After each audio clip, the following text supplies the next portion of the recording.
Azad Samaj party के प्रत्याशी भाई चौधरी अमर सिंह के समर्थन में आयोजित इस चुनावी रैली में हम सबके बीच में उपस्थित हमारे युवा क्रांतिकारी साथी आजाद समाज पार्टी एवं भीम आर्मी के राष्ट्रीय अध्यक्ष भाई चंद्रशेखर आजाद जी झारखंड के नेता कर रहे सम्मान राजेंद्र भारती जी हमारे बीच के बीच संबोधित कर रहे थे आपको भाई हेमंत चौधरी जी संसद विराजमान भाई सुनील केवल जी कालीचरण यादव जी श्रीमती फौजिया आजाद जी मोहम्मद उमर खान जी भाई रामफल प्रसाद जी सुरेंद्र मौर्य जी पूर्व सहकारी बैंक के चेयरमैन रहे बस्ती सिद्धार्थ रोशन कमीनर के श्री शालीमा मौर्य जी डॉक्टर कौशिक फजल खान जी मंच पर विराजमान सभी सम्मानित साथियों और पूरे जनपद से आए हुए हमारे बुलंद हौसलों की फौज के रूप में आए हुए क्रांतिकारी नौजवान साथियों भाइयों और साथ ही साथ भाई आजाद जी के लड़ाकू सेनानी साथियों आज मैं कहना चाहता हूं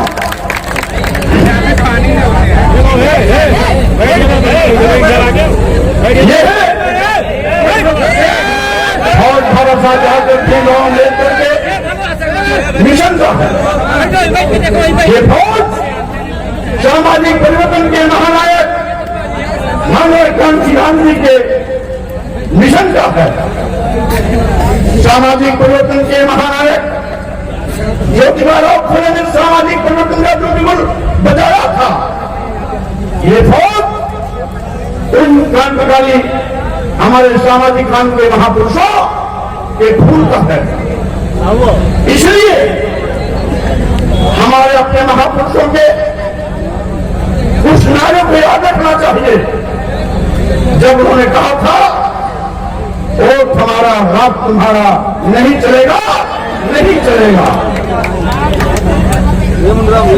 और इसलिए आज 2024 लोकसभा चुनाव केवल चुनाव नहीं है बल्कि देश की तकदीर का फैसला होने जा रहा है भारतीय संविधान रहेगा या खत्म होगा इसका फैसला होगा लोकतंत्र रहेगा या खत्म करने वालों की साजिश कामयाब होगी इस पर बहस हुई है 2024 का लोकसभा चुनाव यही नहीं रुकता पिछले 10 सालों में भाजपा सरकार ने क्या क्या पाप किए हैं उसका लेखा जोखा हिसाब किताब करने का वक्त है इसलिए मैं कहना चाहता हूं भाजपा सरकार ने इन 10 सालों में क्या किया देश के करोड़ करोड़ नौजवानों को बेरोजगार बना दिया जब से भाजपा सरकार आई सरकारी नौकरियां नदारत पूरे विषय कहीं कोई विज्ञापन आया भी तो नकल के भ्रष्टाचार नकल और भ्रष्टाचार की बलवेदी को चढ़ गई यही नहीं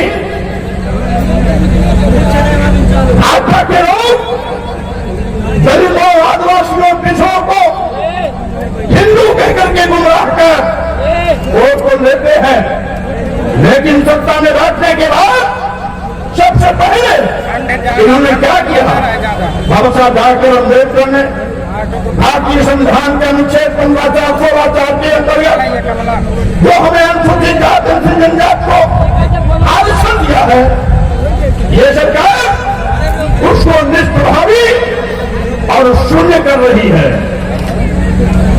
भारतीय संविधान के अनुच्छेद 340 के अंतर्गत पिछड़े वर्गों को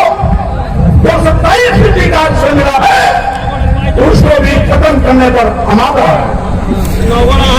आखिर हमारे वोट पर चुनी गई सरकार हमारा ही गला काट रही है, हमारा ही आरक्षण खत्म कर रही है। भरोसा जाकर अम्बेडकर के बनाए गए भारतीय संविधान की धज्जियां ला रही है। इसलिए तय करना है कि भारतीय संविधान से खिलवाड़ करने वालों की 2024 लोकसभा चुनाव में विदाई होना चाहिए। यही नहीं साथियों, आज जितने भी विज्ञापन निकले हैं उन सब का अधिकार मेरे पास है। अनुसूचित जनजात को 23% आरक्षण के सापेक्ष 4% 5% तक जाकर के रोक दिया जा रहा है। 27% पिछड़ों के आरक्षण के सापेक्ष 6%, 7%, 9% जाकर रोक दिया जा रहा है। यही नहीं, आज मनमाने तरीके से भर्तियां हो रही है। हमारे इसी बगल में गोरखपुर, यहाँ के मुख्यमंत्री योगी जी हैं, गोरखपुर विश्वविद्यालय है, 117 प्रोफेसर पद पर नियुक्ति हुई। 117 में 111 बाबू साहब और बाबा जी के बच्चे हो गए। 117 में 111 पद पर बाबू साहब और बाबा जी के बच्चे हो गए। मात्र 6 पद में SC, ST, OBC, माइनॉरिटी, यानी जिनकी आबादी है 95%, उनको 86, और जिनकी आबादी है 5%, उनको 111। ये है भारतीय जनता पार्टी का हिस्सा। इस पर तय करना है साथियों। ये भी नहीं, ये तो हमने एक उदाहरण दिया। सारे मेडिकल विश्वविद्यालय मेडिकल कॉलेजों में जितनी भी तैनाती हुई है, एक भी शेड्यूल कास्ट का नहीं, एक भी शेड्यूल ट्राइब्स का नहीं, एक भी बैकवर्ड कास्ट का नहीं, एक भी तैनाती का नहीं, सब एक वर्ग विशेष के हुए हैं। इसीलिए ये फैसला करने का चुनाव है। आज महंगाई की मार से आम जनता की कमर खुल गई है। और चीज पर GST, आपके शरीर पर जो कपड़े हैं, पैरों में जूते चप्पल हैं, 2014 के पहले इस पर GST नहीं लगता था, लेकिन आज GST का टैक्स लगता है। खेती के लिए जो सामान हम खरीदते थे 2014 के पहले, उस पर GST के नाम पर टैक्स नहीं लगता था। लेकिन आज हम खाद, बीज, पेस्टिसाइड, कृषि यंत्र जो भी खरीदते हैं, सब पर हमें GST के नाम पर टैक्स देना पड़ता है। हम पहले घर बनाते थे तो बालू, मोरंग, सरिया, ईटा, सीमेंट पर कोई GST के नाम पर टैक्स नहीं लगता था। अगर आज आपको एक झोपड़ी बनानी हो, बालू, मोरंग, सीमेंट, सरिया, ईटा लाते हैं तो सब पर GST के नाम पर टैक्स देना पड़ता है। यही नहीं, बाजार में अगर दूध, दही, मक्खन, पनीर, मट्ठा लेने जाते हो तो दूध और मट्ठे पर भी अब GST के नाम पर टैक्स लिया जाता है। एजुकेशन हमारा बेसिक फंडामेंटल राइट है। सरकार की जिम्मेदारी है कि निःशुल्क शिक्षा सबको दे, लेकिन निःशुल्क शिक्षा देना तो दूर, भाजपा सरकार ने छोटे छोटे बच्चों के किताब, कॉपी, पेंसिल, रबर पर भी GST के नाम पर टैक्स लेना शुरू कर दिया। आज जैसे किसी व्यक्ति के शरीर से डॉक्टर सिरिंज लगा करके खून निकालता है, वैसे मोदी सरकार देश की जनता के गाड़ी कमाई के पैसे को GST के नाम पर लूट रही है। साथियों, मैं ये भी कहना चाहता हूं, आज नौजवानों को नौकरी इसलिए नहीं दी जाती कि सरकार कहती है कि वेतन देने के लिए पैसा नहीं, रिटायर्ड कर्मचारियों को पेंशन इसलिए नहीं देती, कहती है सरकार के पास पैसा नहीं, किसानों का कर्जा माफ करने से मना करती है, कहती है सरकार के पास पैसा नहीं। और साथियों, आज विकास के नाम पर भी सरकार रोना रोती है कि सरकार के खजाने में पैसा नहीं, लेकिन इस देश के अदानी अंबानी जैसे 55 उद्योगपतियों का बैंक कर्जा 28 लाख करोड़ चुटकी बजाते मोदी दे देते हैं। इसका मतलब है देश की जनता से लूटे गए पैसे को अदानी अंबानी जैसे बड़े उद्योगपतियों को खुश करने के लिए ये सरकार मेहरबान है। आज सोचने समझने का फैसला करने का वक्त है कि आखिर ये लूट क्यों? मोदी सरकार ईस्ट इंडिया कंपनी से भी बदतर है। साथियों में कहना चाहता हूं, आज ये देश को खोखला कर रही है। आखिर मोदी सरकार और क्या कहती है? कहती है 80 करोड़ लोगों को हम 5 करोड़ 10 करोड़ चावल देते हैं। अरे मोदी सरकार से मैं कहना चाहता हूं, मोदी जी तुम अपनी इज्जत को क्यों छिपा रहे हो? तुम्हें यह कहना चाहिए हमारी हुकूमत की नाकामयाबी के चलते इस देश में 80 करोड़ गरीब हो गए हैं जो खाने के मोहताज है। तुम्हारी सरकार ने इस देश में 80 करोड़ गरीब पैदा किया है, लाचार पैदा किया है, मजबूर पैदा किया है, जिनको खाने के लिए न खेती है, न कोई रोजगार है, न सरकारी नौकरी है, दाने दाने के लिए मोहताज है। 5 करोड़ 10 करोड़ चावल उनकी जिंदगी का मकसद बन गया है। आखिर 5 करोड़ 10 करोड़ चावल पाने वाला व्यक्ति अपने बच्चों को पढ़ाएगा कहां से? अपने बच्चों को स्कूल कॉलेज विश्वविद्यालय कहां से भेजेगा? कपड़ा कहां से पहनाएगा? और साथ ही साथ उनका दवा दर्मक इलाज कहां से कराएगा? ये सोचने का विषय है। साथियों, मैं ये भी कहना चाहूंगा, आज मोदी जी कहते हैं मैं देश का चौकीदार हूं, मेरे रहते पन्ना पर नहीं मार पाएगा, लेकिन ये चौकीदार तो महाभ्रष्ट निकला, देश का लुटेरा निकला, देश का डकैत निकला। मैं बधाई देना चाहता हूं माननीय सर्वोच्च न्यायालय को, जिसने मोदी के भ्रष्टाचार को उजागर किया। मोदी जी ने क्या किया? इलेक्ट्रॉनिक फंड के माध्यम से 6000 करोड़ रुपए की डकैती डाली है। ये मोदी जी का कष्टी चेहरा है। और इसीलिए साथियों, 6000 करोड़ का लुटेरा मोदी कहता है हम ईमानदार हैं। अरे मोदी जी, मैं कहना चाहता हूं, अगर 6000 करोड़ का लुटेरा ईमानदार है तो बेईमान कौन होगा? इसलिए आज मोदी जी के किए गए कामों को, उनके पापों का हिसाब किताब करना है इस चुनाव में।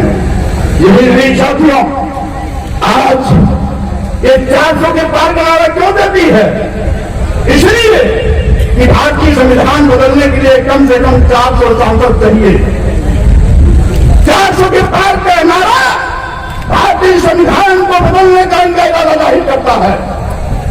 ये बाबा साहब अम्बेडकर ने, हमारे सामाजिक परिवर्तन के महापुरुषों ने सैकड़ों साल तक लंबी लड़ाई लड़ी, तब जाकर के हमें राजनीतिक आजादी मिली। ये जबकि अभी भी हमें सामाजिक और आर्थिक आजादी लेनी है। लेकिन मैं कहना चाहता हूं साथियों, आज बाबा साहब डॉक्टर अम्बेडकर की देन है कि हम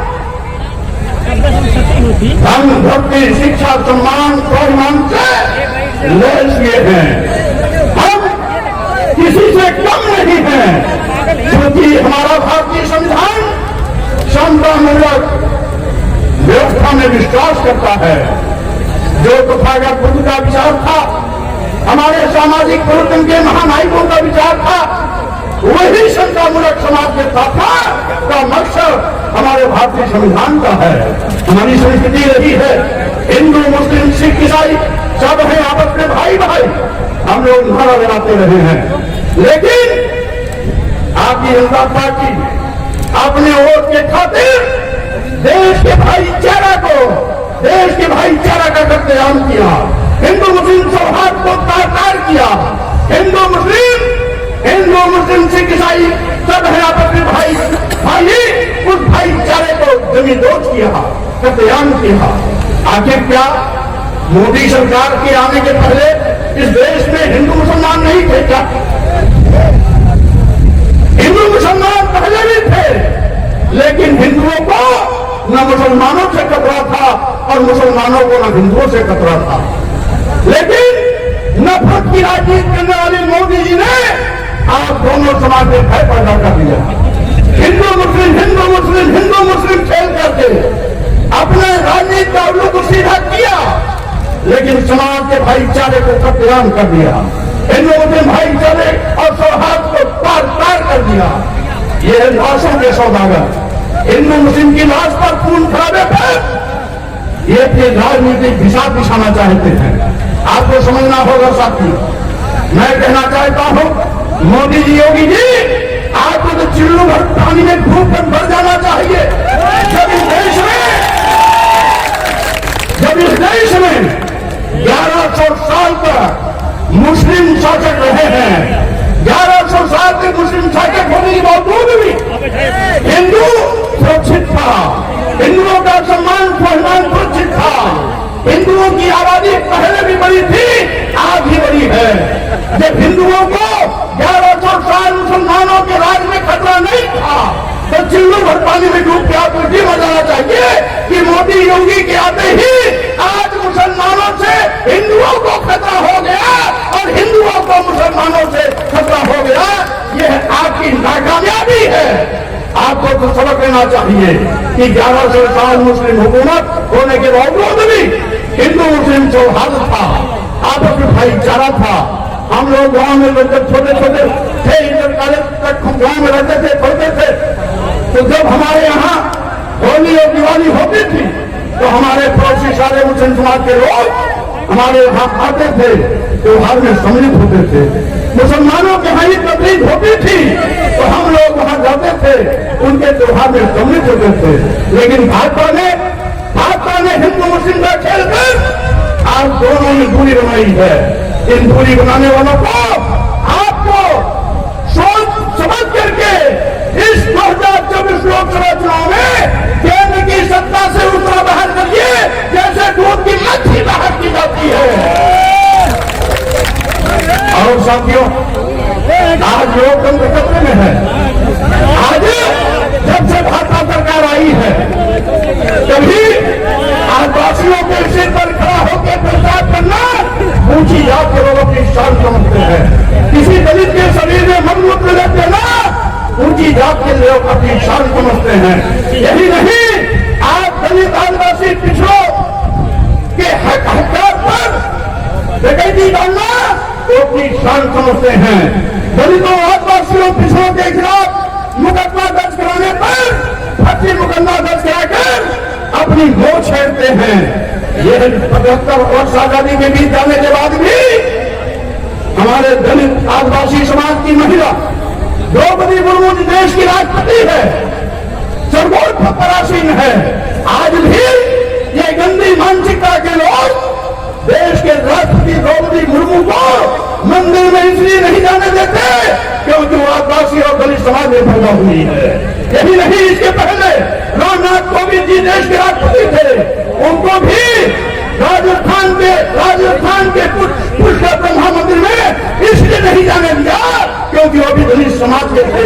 मैं कहना चाहता हूँ, जब हमारे समाज में पैदा होने वाले दलित आदिवासी पिछड़ों के बड़े बड़े नेताओं के मंदिर में जाने से रोका जाता है, उनकी कुर्सियों को गंगा जल से धोया जाता है, गौमूत्र से पवित्र किया जाता है, तो साथियों मैं कहना चाहता हूँ, ऐसे लुटेरे, ऐसे गंदी मानसिकता के लोग, नफरत की राजनीति करने वाले भाजपा के लोगों की 2024 लोकसभा चुनाव में विदाई होनी ही चाहिए।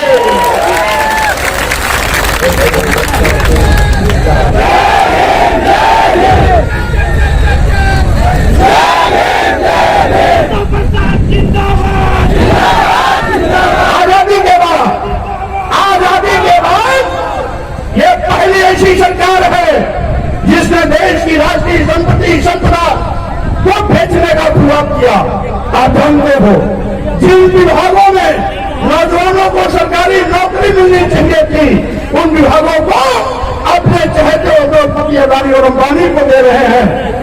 देश के सभी बंदरगाह, एयरपोर्ट, एयर इंडिया, सभी रेलवे स्टेशन, कई दर्जन ट्रेनें, LIC जैसी बड़ी संस्था जो लाख में चल रहे थे, औने पौने दामों में अपने चहेते उद्योगपति अदानी और अंबानी को दे दिया। मैं कहना चाहता हूं साथियों, ये देश को बेचने वाले लोग, संविधान को बदलने की नापाक इरादा रखने वाले लोग, लोकतंत्र को कुचलने वाले लोग, आज देश की अस्मिता के साथ आज खिलवाड़ करने वाले जो लोग हैं, इनकी विदाई होनी ही चाहिए।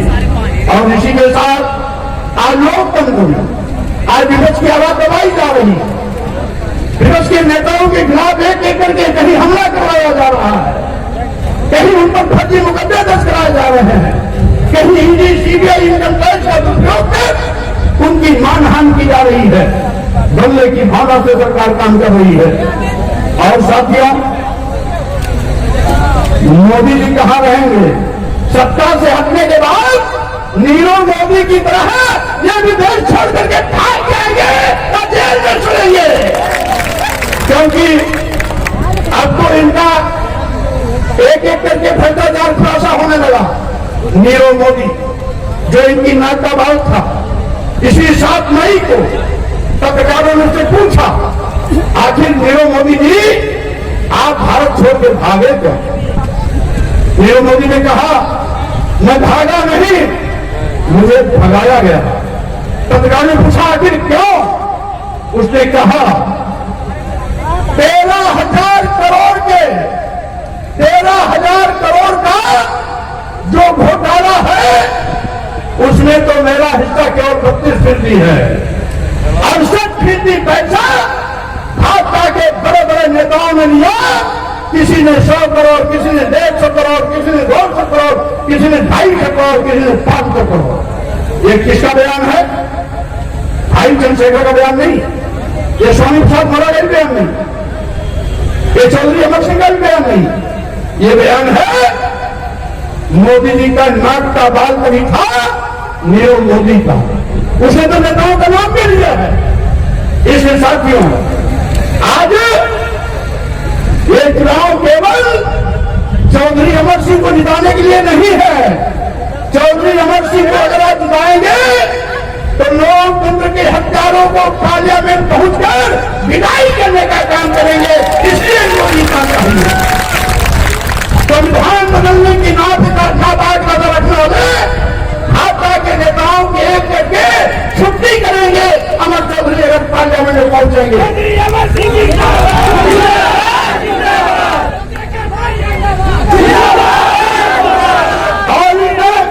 लोकतंत्र के हत्यारों को सबक सिखाने के लिए अमर चौधरी जी हम सब लोगों के एक मजबूत सिपाही बनकर के एक एक को सबक सिखाने का काम करेंगे। और साथियों, वैसे भी हम तो गांव के हैं, और गांव की एक कहावत हमने सुनी थी बहुत पहले कि भाई गांव में कभी दावत होती थी तो लोग जाते थे दावत में, और पहले जमीन में हाथ में बैठा के खिलाया जाता था, और जब आप खाने के बैठते थे तो उसमें आपका अगर परसवैया पूरी पड़ोसी हमारा आपकी जान पहचान का है, पास पड़ोस का है, गोल गापड़े का है, तो क्या कहता है? कहता है चौधरी साहब 2 पूरी हमारी ओर से रुआ, आपके पत्थर पर 2 पूरी एडवांस कर देगा। अरे चौधरी साहब मना करें ना, मेरे पास है हमारी तरफ से कहो ना। क्यों? क्योंकि परसवैया चौधरी साहब की जान पहचान का है, गोल गापड़े का। और अगर परसवैया आपकी जान पहचान का नहीं है, गोल गापड़े का नहीं है, तो क्या करेगा? आपके पत्थर पर पूरी खत्म रहेगी, आप पूरी मांगते रहोगे, पूरी वाला आएगा, पूरी भाई बोलते रहेगा, निकल जाएगा, आप लोग काटेगा नहीं।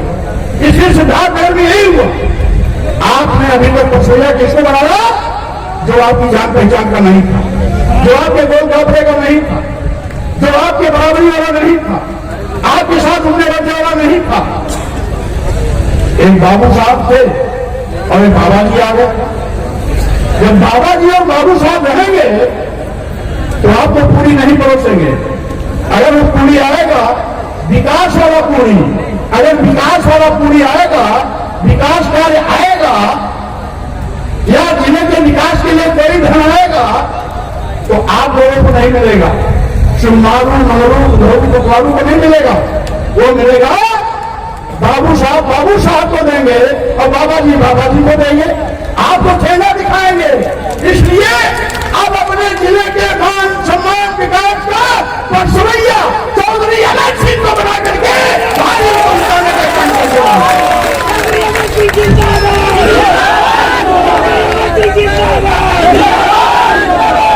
इन्हीं शब्दों के साथ मैं बोलूं, उसके पहले एक नारा हमारे साथ लगाएंगे।